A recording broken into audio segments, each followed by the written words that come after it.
Hi, I'm Matt from Verso. Welcome back to another Matt's Chat. This is part 2 of my series on progressive rock for indie rockers. But before I get into that, if you've been enjoying these videos, please like and subscribe. And please check out some of the music on this channel. We just recently released our biggest music video ever. It's almost 20 minutes long, fully animated, for our song Artemis. It's really fantastic. We're so happy with it. I hope you check it out. And without any further ado, I'll get into the albums. So again, I'm going to talk about 5 albums that are sort of nominally in the progressive rock genre that I think would appeal to people outside of the prog rock genre. In particular, people like me who really sort of came of age in the early 2000s with the indie rock scene, the music that shares a lot in common with that kind of early 2000s indie rock music, but you might not have heard of because it gets classified as progressive rock. So 5 more albums like that. First up, and again, I'm just going through them in alphabetical order. The first one I'm going to talk about is The Deer Hunter, Act 4, Rebirth.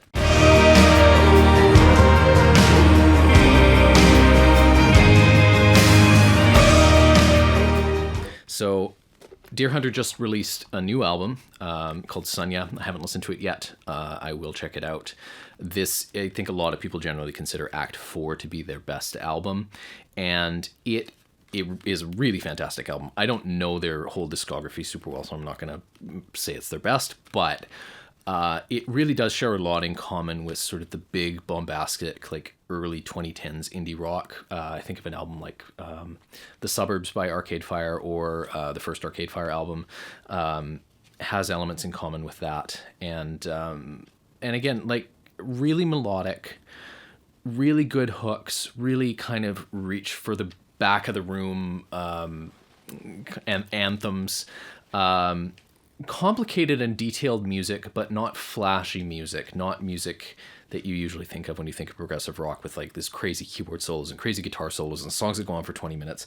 There's 15 songs on this album, which should tell you in a normal CD that I think the album runs a little less than an hour. These are normal length songs. They're 3 to 5 minutes long for the most part. There's not a lot of instrumental theatrics, but what there are catchy choruses. There's an interesting story through line that runs through the album. Good hooks, good melodies. If you want something that has kind of a little bit of oomph to it, in the way that like the Arcade Fire does, where they're making something that sounds really big and powerful without being heavy or overbearing. I think the Deer Hunter does that really well, and definitely recommend checking out this album, Act 4. The next album I'm going to talk about is Flying Colors, Third Degree.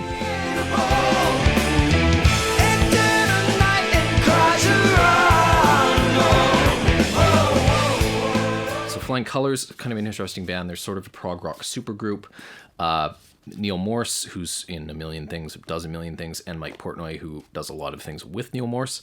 Mike Portnoy, primarily known for Dream Theater, but he plays with Neil in Neil Morse Band on most of Neil's solo albums, in Transatlantic. So they're together again in Flying Colors. They are joined by Steve Morse and Dave LaRue from Dixie Dregs. So American instrumental progressive rock, bit of jazz fusion, a bit of sort of southern rock, all blended together. Dixie Dregs, really interesting band. Steve Morse is a phenomenal guitar player. He's also been the guitar player in Deep Purple for a long time. And they're joined by Casey McPherson on lead vocals. So he actually comes from a sort of indie rock, alternative rock background. He was in a band called Alpha Rev. It's not a prog band. He's a little bit younger than the rest of the guys in the band as well. And really fantastic vocalist, very warm, very kind of classic alternative rock kind of voice.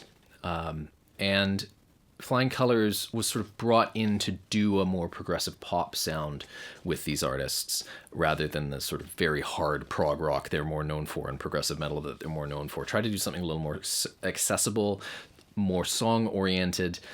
Neil Morse has done that in fits and starts throughout his career. There's lots of great sort of shorter Spock's Beard songs that really could have found a home on alternative rock radio in the 90s if they had gone a slightly different direction. Mike Portnoy has done lots of more sort of songwriter-oriented things throughout his career, alongside the very complex, progressive rock and metal that he's more known for.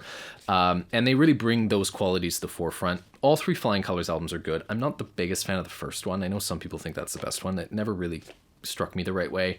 The second one and the third one are both, I think, equally good. I'm just recommending this one because it's my favorite, but I think you couldn't go wrong with the second Flying Colors album as well. There's a couple songs on here I'd really recommend, like Geronimo has just the greatest bass groove and not the kind of thing you would expect to hear out of a prog rock band. Like this just really kind of groovy, propulsive bass line. Last Train Home is a really beautiful album, or a really beautiful song, longer song, more kind of a prog song. There's a song called Love Letter, which is kind of like a throwback early 60s, like almost Beach Boys kind of pastiche song. It's very light and bubbly and fun, and there's lots of interesting vocal harmonies going on. It's not a super serious song. It's kind of a cutesy song, but it is very different from what you might expect to hear on an album like this. The song Crawl, the album ends with this song Crawl, which is a little bit heavier song, a little bit more aggressive song, really powerful. So overall, just very excellent album that pulls a lot of sort of alternative rock threads, with little sprinklings of progressive rock throughout. There are a few, Neil Morse keyboard solos. There's a few really great Steve Morse guitar solos, but they never outstay their welcome. They last 30 seconds, a minute, maybe. They're not going on for 10 minutes on these crazy, solos. There are a couple longer songs. That's actually the one criticism I would give of the album, is that a couple of the songs are like 7 minutes long, and they really don't need to be. They could be 5 minutes long. There's a song on here called Cadence that is a good song.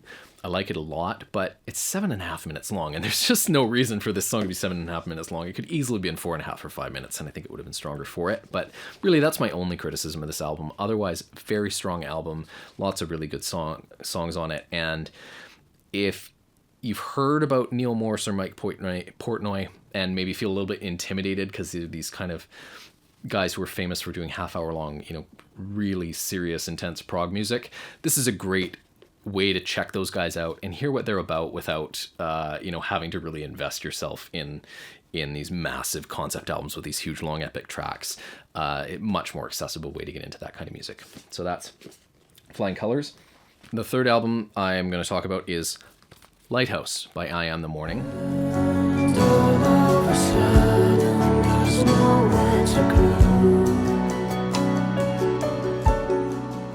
So iamthemorning, very interesting band. They're Russian, though neither of them actually live in Russia anymore. They're Mariana Semkina, who's a wonderful vocalist and multi-instrumentalist. She sang on our song Voyage, just did a beautiful job. Very striking and kind of unique voice.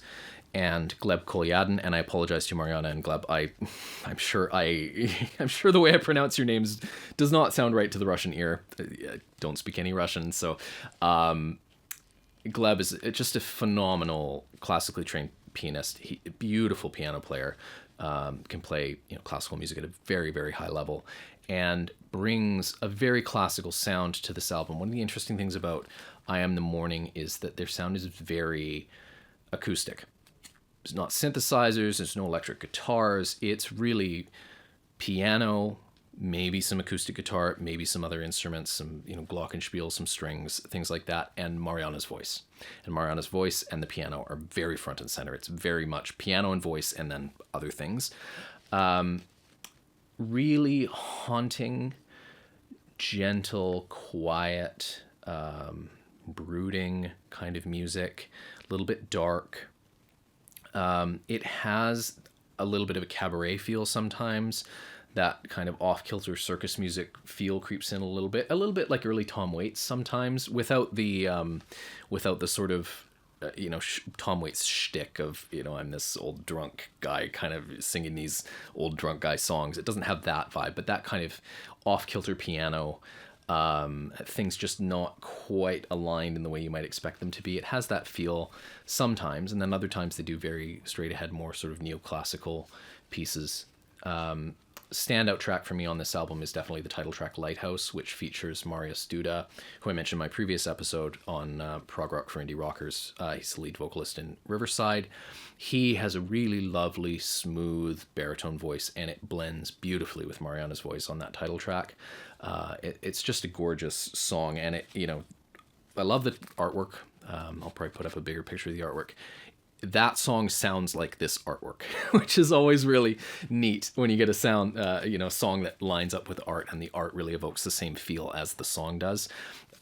Definitely, if you are a fan of that sort of early 2000s indie folk music that was, singer-songwriters, small groups doing more stripped down, more intimate music that was bringing in sort of some psychedelic elements, some art rock elements, some classic folk elements and things. Thinking about people like Joanna Newsom. If you're a fan of that kind of music, definitely check out I Am the Morning. Really excellent. And Mariana and Gleb both have solo albums. They are also very much worth listening to. Really, really good music. The fourth album I'm going to talk about today is It Bites, and this is an album called The Tall Ships.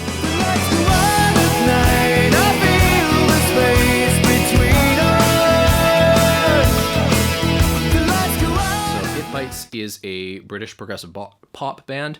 If you're a British person, you might be saying, why are you even bothering to talk about It Bites? Everybody knows It Bites. They're one of those bands that did not cross over to North America at all. They were quite successful in the 80s in the UK. Their initial run was with the primary creative forces in the band were Francis Dunnery, the lead singer and guitarist, and John Beck, backing vocalist and keyboardist. Cannot remember the name of the drummer and the bassist at the moment. I apologize. But they were the main songwriters and main creative force on those first three albums. First three albums very different from each other, but sort of pulling from progressive music, pulling from classic rock, pulling from hard rock. I really like their second album.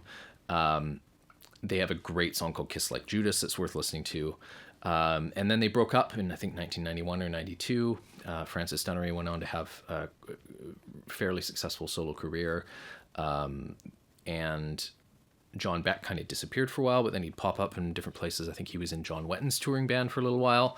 And he met up with John Mitchell, who is another guy who, like Neil Morse, who's in a million different things. He's in the progressive rock band Arena. He does solo music under the name Lonely Island. Not Lonely Island. Lonely Robot.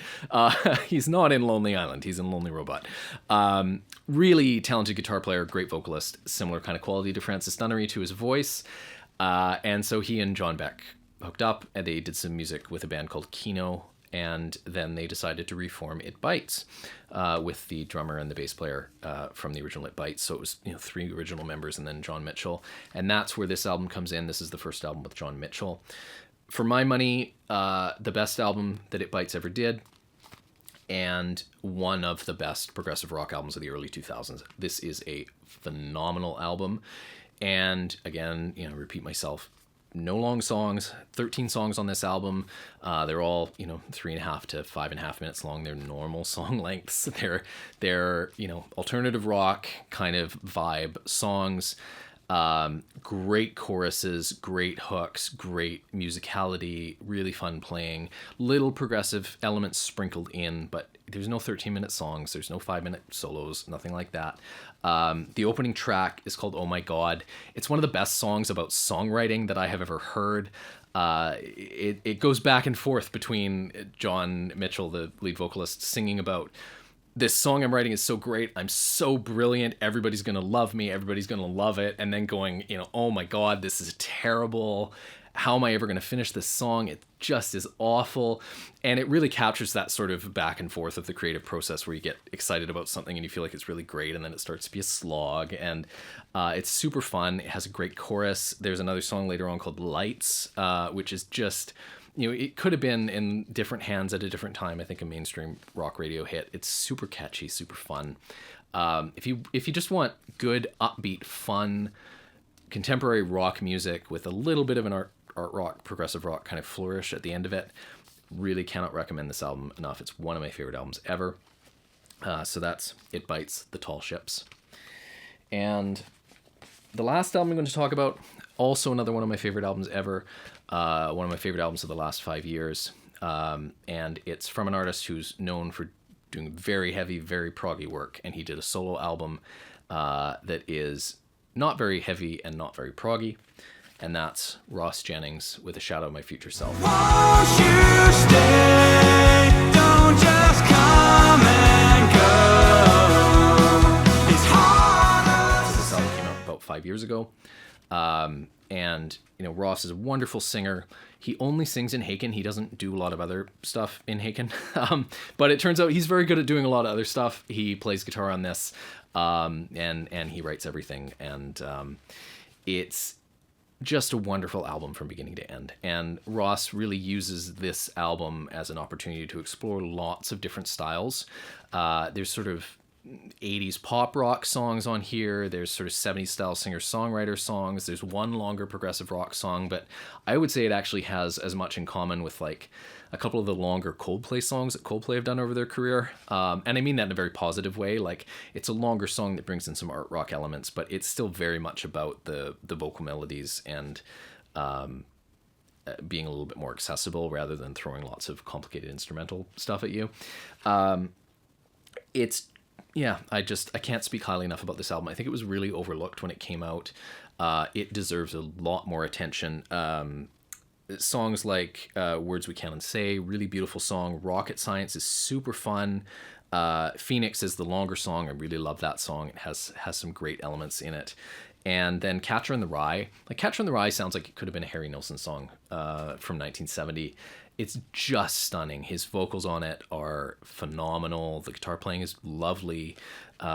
If you like that sort of 70s singer-songwriter, kind of Harry Nilsson type thing from that era, check out Catcher in the Rye and give this album a listen. It is absolutely fantastic. And again, I think it was really overlooked, and it could get a much wider audience if people who were not just Haken fans were exposed to it, but people who are not interested in just like super heavy, complicated progressive metal, but people who are more interested in sort of 70s singer-songwriter and 80s pop rock and things like that. This is a great album, so I hope you check it out. Again, I'm Matt from Versa. Thank you very much for watching. If you like this, please subscribe to the channel. Check out some of our music videos. Check out the Artemis music video. There's another one in the works that might be out by the time this video comes out, so I hope you check that out as well. Thanks very much.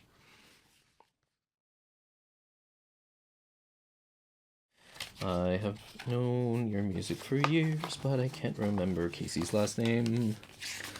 I can't remember Casey's last name, even though I follow him on social media. And he has his foundation for his daughter. And he's in Alpha Rev. And Casey's name is McPherson.